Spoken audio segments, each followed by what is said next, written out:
جب یہ لگے رہو گے مشق ہوتی رہے گی تو پھر ہمت میں قوت آ جائے گی، سستی سست پڑ جائے گی انشاءاللہ تعالی۔ تو اس کا حل صرف یہ ہے کہ آدمی اپنی ہمت کو کام میں لائے، اور دوسری بات یہ ہے کہ سستی کے مقابلے کے لیے کچھ تھوڑی سی تدبیریں بھی بزرگوں نے بتائی ہیں، ان کے کرنے سے ہمت میں قوت پیدا ہوتی ہے اور سستی کا کچھ نہ کچھ علاج ہو جاتا ہے۔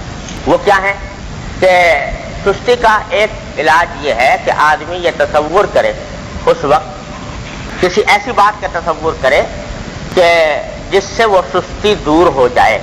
مثلا مثال دیتا ہوں، مثال کے طور پر نماز کا وقت ہوا، اذان ہوئی، جماعت کی طرف بلایا گیا اور طبیعت میں سستی آ گئی کہ بھئی نہیں جائیں، نماز کو نہ جائیں، سستی آ گئی، تو اس وقت یہ تصور کرے کہ آج تو اس وقت میں سستی کر رہا ہوں، لیکن اگر ٹھیک اسی وقت میرے پاس دعوت آ جائے کسی بڑے صاحب اقتدار کی، حاکم وقت مجھے بلائے کہ آؤ تمہیں انعام دیں گے، تو کیا پھر بھی میں سستی کروں گا؟ یہ سستی اس وقت آ رہی نماز کو جانے کے لیے۔ تو اگر مجھے اچانک فون آ جائے کہ جی صدر مملکت کا فون آیا ہے اور انہوں نے آپ کو ایک مربع الاٹ کرنا ہے زمین کا، آپ کو ملے گا، یا 1 لاکھ روپے آپ کو ملیں گے انعام کے طور پر، کیا پھر بھی سستی آئے گی؟ تو معلوم ہوا کہ یہ بے حقیقت ہے سستی جو میں کر رہا ہوں۔ تو جب ایک معمولی دنیا کے حاکم کی دعوت پر میری یہ سستی کافور ہو جائے گی تو وہ احکم الحاکمین جو بلا رہا ہے مجھے، حی علی الصلاح حی علی الفلاح، تو کیا اب بھی سستی کروں گا؟ ذرا تصور کرو، ایسا تصور کرو۔ تو جب معلوم ہوا کہ یہ جو سستی آ رہی ہے یہ نماز کی اہمیت دل میں نہ ہونے کی وجہ سے آ رہی ہے، حاکم کی اہمیت ہے اور اس کے انعام کی اہمیت ہے، اس واسطے میں اس صورت میں سستی کا مظاہرہ نہیں کروں گا، اس وقت کیونکہ نماز ہے اس کی اہمیت نہیں، اس واسطے کر رہا ہوں۔ تو اب غور کرو کہ یہ کتنی بڑی زیادتی کی بات ہے کہ ایک معمولی سے دنیا کے حاکم، فانی حاکم جس کے ہاتھ میں کچھ بھی نہیں، اس کے لیے تو میں یہ کام کروں اور احکم الحاکم۔ یا مثلا گناہ کا داعیہ پیدا ہوا، یہ اللہ بچائے یہ گناہ بہت پھیلا ہوا ہے، آنکھ کا گناہ، تو آنکھ کا گناہ کرنے کا داعیہ پیدا ہوا کہ میں کسی نامحرم کو لذت لینے کی نگاہ غرض سے دیکھوں، تو کیا کرو؟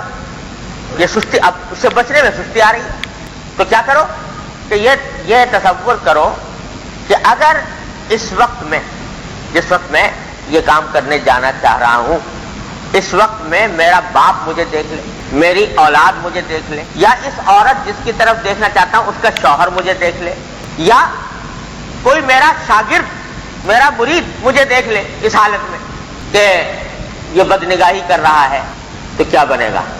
کیا پھر بھی میری نگاہ اٹھے گی؟ جب یہ لوگ موجود ہوں ان کے سامنے پھر بھی نگاہ اٹھے گی ناجائز کام کرنے کے لیے؟ ظاہر ہے کہ نہیں اٹھے گی، نہیں اٹھے گی، اس واسطے کہ باوجود اتنا تقاضا ہونے کے اگر پتہ چلے کہ میرا باپ دیکھ رہا ہے، میری اولاد دیکھ رہی ہے، نگاہ ہٹا لوں گا میں۔ تو جب یہ بات ہے کہ ان لوگوں کے دیکھنے کی وجہ سے میں بچ سکتا ہوں، تو احکم الحاکمین تو ہر وقت دیکھ رہا ہے، اس کے دیکھنے سے نہ بچوں، یہ تصور کرو۔ تو یہ تصور کرنے سے سستی کا علاج ہوگا، اور سستی اور گناہ کے تقاضے جو ہیں وہ ماند پڑیں گے۔ یہ تصورات جو ہیں یہ فائدہ مند ہوتے ہیں سستی کو دور کرنے کے۔ اور ہمارے حضرت والا فرماتے تھے قدس اللہ تعالیٰ سے رہو کہ اپنے نفس کو بہلایا کرو کہ مثلا بستر پر پڑے ہوئے ہو، رات کے وقت میں تہجد کے وقت میں آنکھ کھلی لیکن سستی ہو رہی ہے اٹھنے کو، تو چلو اچھا بھائی چلو نماز نہ پڑھنا، اٹھ کے بیٹھ جاؤ، ذرا بیٹھ کے دعا کر لو۔ تو بیٹھ گئے، دعا کی، تو سوچا میں اٹھ تو گئے ہو یہاں پر، تو چلو اٹھ کے غسل خانے تک چلے جاؤ، فارغ ہو جاؤ اپنی ضروریات سے، پھر آ کے سو جانا۔ پھر پہنچ گئے تو کبھی جب یہاں تک آئے ہو تو وضو بھی کر لو، اور جب وضو کر لیا تو پھر کیا سوچا کہ چلو اب کچھ رکعتیں ہی پڑھ لیں۔ فرمایا کہ بہلا کر اپنے نفس کو بہلا کر لے جاؤ اللہ تعالیٰ کی طاعت کی طرف، یہ بھی سستی کو دور کرنے کا ایک طریقہ ہے۔ تو یہ تو ہے تدبیر ہے، تصور ایسا بناؤ، اپنے نفس کو بہلاؤ، اور یہ کہو کہ اللہ تعالیٰ نے مجھے اتنی ہمت دی ہے تو میں اس ہمت کو کام میں لا کر اس کا مقابلہ کروں گا، عزم کرو۔ اور چوتھی چیز اللہ سے دعا مانگو، اے اللہ مجھے اس سستی سے بچا لیجیے، اس گناہ کے داعیے سے بچا لیجیے۔ मांगो, 4 काम करो और करते रहो तो इंशाअल्लाह ये सुस्ती दूर हो जाएगी। तो पहली चीज जिससे पनाह मांगी नबी करीम सल्लल्लाहु अलैहि वसल्लम ने वो है अल्लाहुम्मा इन्नी अऊज़ु बिका मिनल कसल, अल्लाह मैं आपकी पनाह मांगता हूँ सुस्ती से, व अऊज़ु बिका मिनल जुब्न, और मैं आपकी पनाह मांगता हूँ बुज़दिली से। ये भी बड़ी अजीब दुआ मांगी आपने, बुज़दिली से। जरा सोचो, हम लोग कभी हमने दुआएं मांगी है ये कि अल्लाह सुस्ती से बचाइए, अल्लाह बुज़दिली से बचाइए, लेकिन हुजूर अक़दस सल्लल्लाहु अलैहि वसल्लम मांग रहे हैं बुज़दिली से बचाइए। बुज़दिली का मतलब क्या है जिससे पनाह मांगी है? एक मतलब तो इसका हर एक आदमी जानता है, बहादुरी के मुकाबले में बुज़दिली होती है। बहादुरी के मुकाबले में बुज़दिली होती है, किसी शख्स का आदमी मुकाबला करे बहादुरी के साथ और एक किया कि उसके आगे बुज़दिली दिखलाए, मशहूर माना है इससे। लेकिन शरीयत में जिस चीज को बुज़दिली कहा गया है और जो मज़मूम है जिससे पनाह मांगी गई है वो ये कि जिस जगह इंसान को ताकत दिखाने की जरूरत हो वहां वो ताकत न दिखे और दुम दबाकर वापस आ जाए, यह है बुज़दिली। मसलन एक दुश्मन है और वो मुसलमानों पर हमला आवर है, तो उसके मुकाबले पर ताकत दिखाने की जरूरत है। आदमी जो है वो सूरत में दुम दबाकर भाग आए, तो ये बुज़दिली है।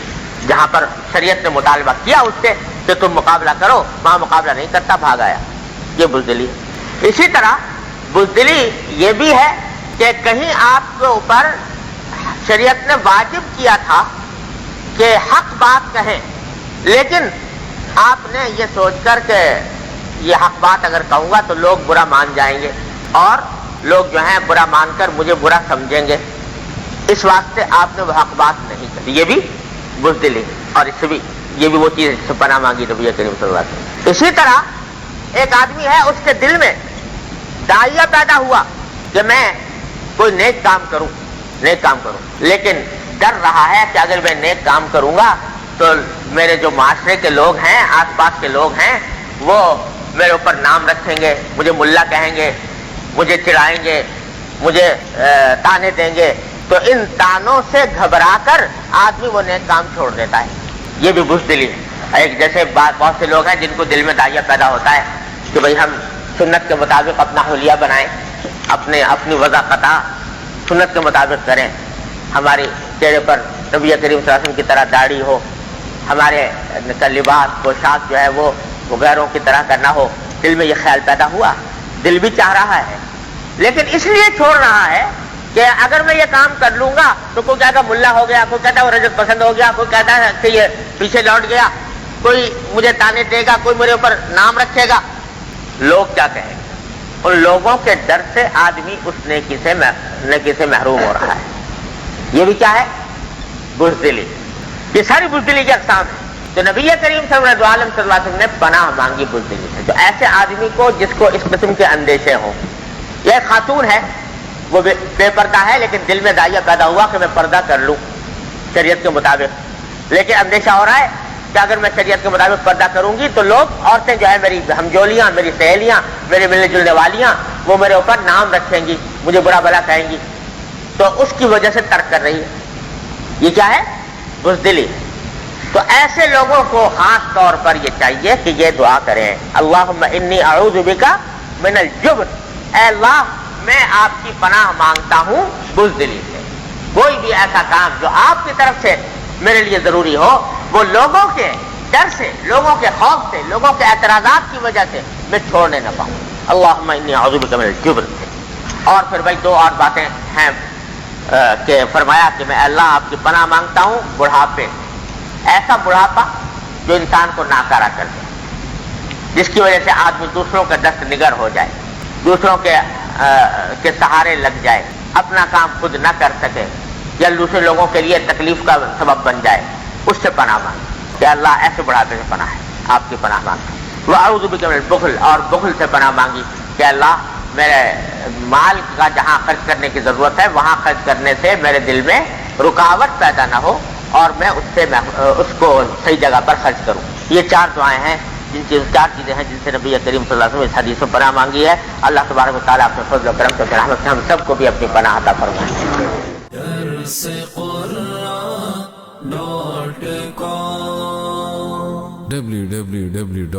www.darsequran.com